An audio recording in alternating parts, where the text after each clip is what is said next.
ওটো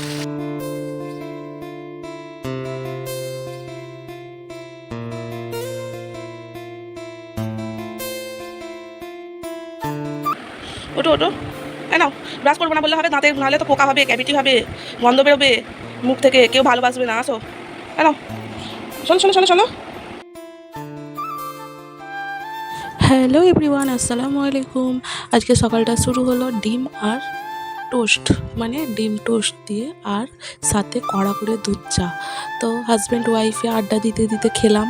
মেয়ে তো ঘুমাচ্ছিল, দেখলে উঠেই পড়েছে, কিন্তু উঠে এখনও ও শুয়ে আছে। ওকে বললাম ব্রাশটা করে নাও, কত রকমভাবে বোঝালাম, তোমরা তো দেখলেই, তো ও কথা শোনে না। যাই হোক, এখন কিন্তু আমি নাস্তাটা রেডি করে ওকে গিয়ে একটু ফ্রেশ করিয়ে দেব। আগের দিনে কিন্তু হাজব্যান্ড পিস কাটা পাউরুটি ডিম এনে রেখেছিল, এর জন্য সকাল সকাল উঠেই করে নিলাম। সকাল বলতে এখন কিন্তু খুব সকাল না, এখন বাজে 8টা। তো উঠে আমি প্রথমে নাস্তাটা রেডি করলাম। আমি কিন্তু গ্যাসেই এখন করব। তোমরা তো জানো আমি আঁচের চুলাতেই কদিন থেকে রান্না করছি, গ্যাস আছে তার সত্ত্বেও, কারণ এখন তো গ্যাসের প্যারা, সবাই তো জানো। এদিকে পেঁয়াজটাও সুন্দর করে কেটে নিলাম কুচি কুচি করে, আর একটু লঙ্কাও দেব। আর একটাতে লঙ্কা দেব না, কেন বলো তো, মেয়ে তো খাবে তার জন্য। আর এদিকে পেঁয়াজটাও সুন্দর করে কেটে নিলাম।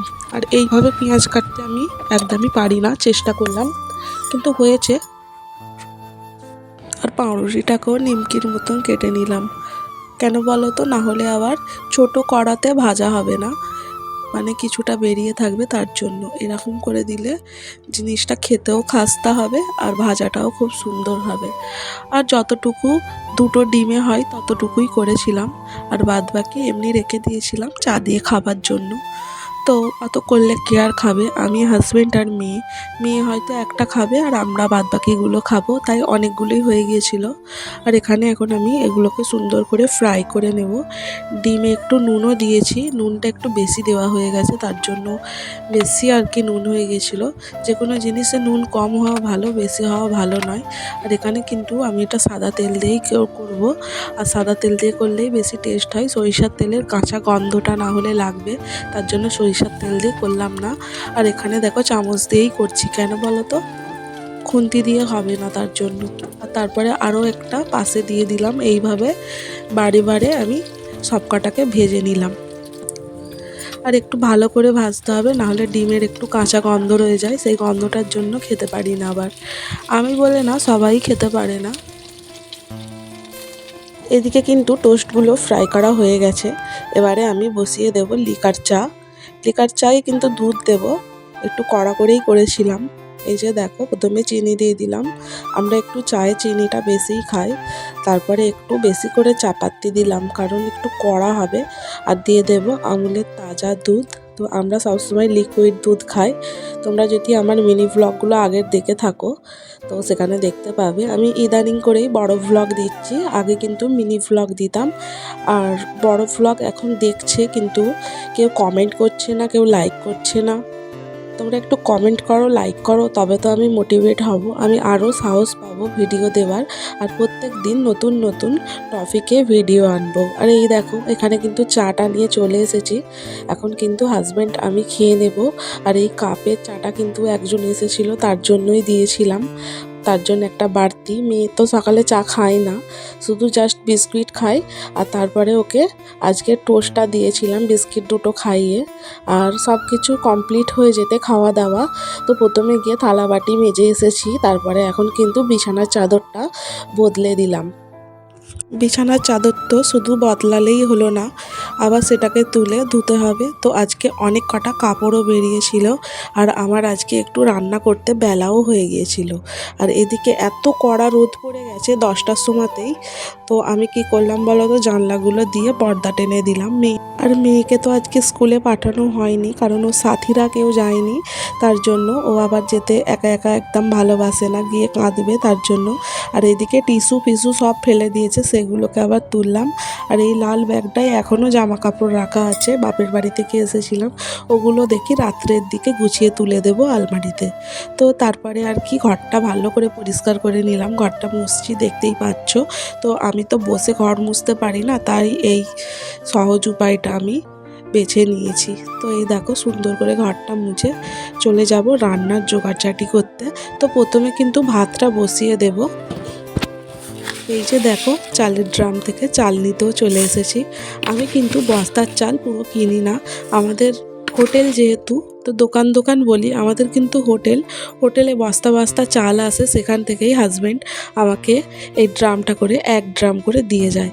আর প্রথমে আমি স্টিলের হাঁড়িতে চাল নিয়ে ধুয়েছিলাম, ভেবেছিলাম ইন্ডাকশানে ভাতটা বসিয়ে দেব, তারপরে হোটেল থেকে আমাকে ওটা দিয়ে গেল আঁচটা, তার জন্য ওতে আমি কিছুটা কয়লা দিয়ে এখন ভাতটা বসিয়ে দিলাম। আর এদিকে কিন্তু সরিষার তেলটা কিছুটা রয়ে গেল প্যাকেটে, তার জন্য সাদা তেলের ডাব্বাতেই ঢেলে দিলাম। আগের দিনে তো সাদা তেল দিয়ে রান্না করেছি, তার জন্য হাজব্যান্ড আজকে সরিষার তেল এনেছে, সেটাকে রিফিল করে নিলাম। আর এদিকে দেখো ভাত মোটামুটি ফুটবো হয়েই এসেছিল। তারপর আমি একটু নাকড়ি দিয়ে নেড়ে দিলাম, কেন জান স্টিলের হাঁড়িতে রান্না করলে নিচে একটু ভাত বসে যায়, মানে আটকে নেয়, তার জন্য নাকড়িতে নেড়ে নিলাম। আর তারপরে হাজব্যান্ড এনেছিল চিকেনটা অনেকবার করে ধুয়ে নিলাম। আমাদের এখানে ভালো করে কেটে পরিষ্কারভাবেই দেয়, তাই খুঁটিয়ে পরিষ্কার না করলেও চলবে, কিন্তু তাও আমি করি। 4 থেকে 5 বার প্রায় ধোয়া হয়। আর এখন আলু কেটে নিচ্ছি, কারণ চিকেন কষাতে একটু আলু দেব। আলু ছাড়া চলেই না, যতই যাই হয়ে যাক আমার হাজব্যান্ড বলবে আলু দিওনি তরকারিতে, তাহলে তো আজকে খাওয়াটা গেল। তারপর এখানে পেঁয়াজ কিছুটা কোচানো ছিল, তাও কিছু কুচিয়ে নিলাম। তারপরে যত আনাজের খোলাগুলো ফেলে দিয়ে এখন ভাতটা নামিয়ে নিলাম। ভাতটা কিন্তু ফুটে গেছে, তার জন্য 1 ফুটে নামিয়ে নিলাম। তারপরে যখন কিছুক্ষণ পরে চালটা একটু সেদ্ধ হয়ে উঠবে, আমি তখন আবার বসিয়ে দেব। আর এখন চিকেনটা ভেজে নিচ্ছি। আর চিকেনটা ভাজতে গিয়ে অবস্থা খারাপ, কেন যেন অনেকক্ষণ সময় লেগেছে, কারণ চিকেনে পানি ছিল, তার জন্য। কিছুক্ষণ আগে যদি ধুয়ে চিকেনটার পানিটা ঝরিয়ে রাখতাম তাহলে হয়তো এটা হতো না।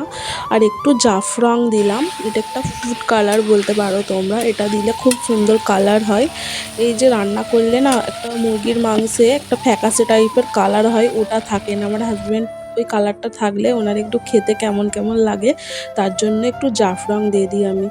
তারপর গরম তেলের মধ্যে পেঁয়াজটা দিয়ে দিলাম। পেঁয়াজটা হালকা ভাজা হতেই তার মধ্যে চিকেন আলুটা দিয়ে দিলাম, আরও একটু পেঁয়াজের সাথে ভাজা করব। আর তার উপরে দিলাম আদা রসুনের পেস্টটা প্রায় শেষই হয়ে এসেছে আমার ফ্রিজে, কিন্তু আমি আদা রসুন অনেক দিন আগেই কেটে রেখে দিয়েছি, জাস্ট পেস্টটা করব সেই সময়টাই পাচ্ছি না। আর এখন আমি চিকেনটা কষিয়ে নিচ্ছি, এর মধ্যে দিয়েছি নুন, লঙ্কার গুঁড়ো, হলুদ গুঁড়ো, আর একটু গুঁড়ো গরম মশলা, আর দিয়েছি জিরে গুঁড়ো। আর এতে জিরে গুঁড়োটা দিলে একটু বেশি করেই দেবেন, কারণ চিকেনে জিরে গুঁড়োর ফ্লেভারটা আমার বেশি ভালো লাগে, তার জন্য আমি দিই। তোমাদের যেমন ইচ্ছা তেমন দিতে পারো, কারণ আমার ভালো লাগে তাই বললাম। আর এখন পানি দিয়ে একটু চাপা দিয়ে দিলাম, এতে করে কি বলো তো পেঁয়াজটা সেদ্ধ হয়ে গেলে ভালো করে কষাতে সুবিধা হবে, তার জন্য। আর এখানে দেখছো এখন কিন্তু সামান্য পানি দিয়েছি, তাতেই চিকেন আলু সব সেদ্ধ হয়ে গেছে। এতে জাস্ট আমি একটু ঝোল দিয়ে ভালো করে ফুটিয়ে নিলেই আমার হয়ে যাবে। এই দেখো কত সুন্দর রান্না হয়েছে, খেতেও কিন্তু কোনো অংশে কম হয়নি, খুব টেস্টি হয়েছিল। তোমরা এইভাবে বাড়িতে রান্না করে দেখতে পারো, কিন্তু আমায় কমেন্টে জানাবে কেমন হয়েছে। তারপরে হয়ে গিয়েছে, এখন আমি নামিয়ে নিলাম। তারপরে ভাতটা বসিয়ে দিলাম। তোমরা তো দেখলে ভাতটা আমি একবার ফুটতেই নামিয়ে নিয়েছিলাম, তার জন্য আবার একবার দিলাম, একবার ফুটলেই কিন্তু ভাত হয়ে যাবে। এইভাবে ভাত করলে গ্যাসও সেভ হয়।